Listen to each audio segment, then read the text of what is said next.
Shalom saudara-saudara yang terkasih dalam Tuhan Yesus. Kita bersyukur karena pada hari ini, waktu ini kita dapat bersama lagi di dalam mendengar, mempelajari firman Tuhan.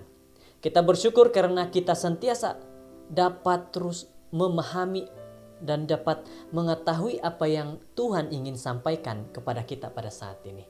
Mari kita berdoa terlebih. Bapa kami di surga, terpujilah Engkau, Tuhan yang sudah memberkati, Tuhan yang sudah melindungi dan menjaga kami.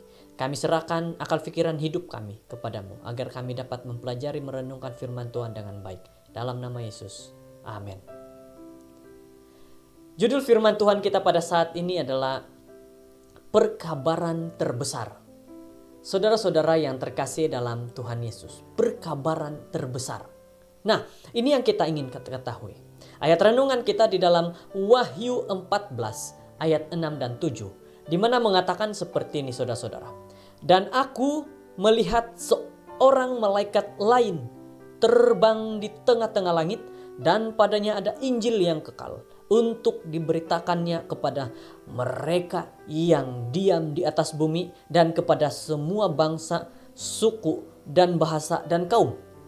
Dan ia berseru dengan suara nyaring, "Takutlah akan Allah dan muliakanlah Dia, karena telah tiba saat penghakimannya.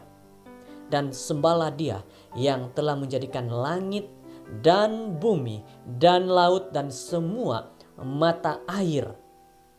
Saudara-saudara, firman Tuhan yang sangat-sangat mengatakan bahwa kita disuruh untuk menghormati kepada Tuhan, untuk menangkis kuasa yang menipu dan menganiaya kedua-dua binatang ini. Tuhan mengirimkan perkabaran yang serupa amaran ke seluruh bumi. Ini biasanya dipanggil perkabaran 3 malaikat, dan telah membentuk dasar Alkitabiah dalam gereja Advent sejak penemuan, sejak awal gereja Advent. Saudara-saudara yang terkasih dalam Tuhan Yesus, dalam perkabaran yang pertama, malaikat sedang terbang seperti sebuah jet yang besar di seluruh bumi. Perkabaran ini ialah pengisyaratan di seluruh dunia kepada setiap negara, setiap kumpulan etnik, bahasa, dan manusia di bumi. Ketika Kristus sudah mati untuk semua, Kristus datang untuk semua. Oleh itu, semua mesti mendengar perkabaran baik keselamatannya yang kekal. Inilah yang dikatakan, inilah perkabaran yang disampaikan. Perkabaran pertama, Yesus sudah mati, Yesus sudah datang, dan semua orang harus mendengar kabar baik tentang keselamatan dari Tuhan.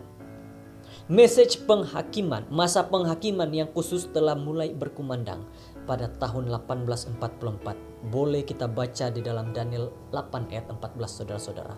Jadi pada saat ini ini akan melibatkan penyembahan pencipta yang telah menjadikan langit dan bumi.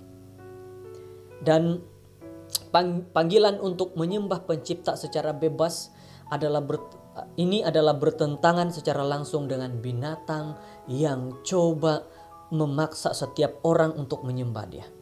Kisah daripada Nebukadnezar yang menggunakan perapian menyala-nyala, di mana memaksa 3 orang Yahudi itu merupakan cerita yang paling sesuai dengan skenario pada saat ini. Jadi saudara-saudara, kita boleh lihat dalam kitab Daniel, di mana ini menceritakan kepada kita bagaimana Tuhan ingin kita bersiap sedia. Kita harus takut, kita harus hormat. Dikatakan kita hanya harus takutlah akan Allah dan muliakan Dia. Nasib akhir hidup kita bukan terletak di tangan binatang, saudara-saudara, tapi di tangan Tuhan yang telah ditusuk dengan paku, yang telah mencipta dan menebus kita jika kita menempatkan diri kita ini, saudara-saudara, diri kita di tangan yang perkasa itu. Dia akan mengatasi kata-kata dan penghakiman palsu daripada binatang itu apabila dia datang untuk kedua kalinya. Apabila kita datang kepada Yesus, apapun yang coba untuk menghancurkan iman kita tidak akan berjaya. Karena apa? Karena Yesus, Tuhan, ada menyertai kita. Marilah kita memandang dengan iman. Saudara-saudara, marilah kita memandang dengan iman, melangkaui cabaran-cabaran bumi sampai ke bait suci surga di atas, di mana raja sebenar, kerajaan sebenar, dan penghakiman sebenar akan berlaku. Pada saat ini, kita seluruh umat gereja Advent disuruh untuk mari kita laksanakan juga perkabaran ini, agar semua orang dapat menghormati, dapat memuliakan hanya Tuhan saja, tidak lagi menyembah kepada binatang yang coba untuk merusakkan pikiran manusia. Binatang ini adalah iblis yang coba untuk merusakkan hidup seorang manusia. Mari datang kepada Yesus. Mari berdoa. Bapa kami di surga, terpujilah Tuhan Allah yang menyertai, telah memberikan nasihat kami pada saat ini. Kami bersyukur pimpinan-Mu Tuhan, penjagaan-Mu Tuhan yang sentiasa diberikan kepada kami. Terima kasih Tuhan karena mendengar doa ini. Kami serahkan hidup kami saat ini, waktu ini kepadamu. Dalam nama Yesus. Amin.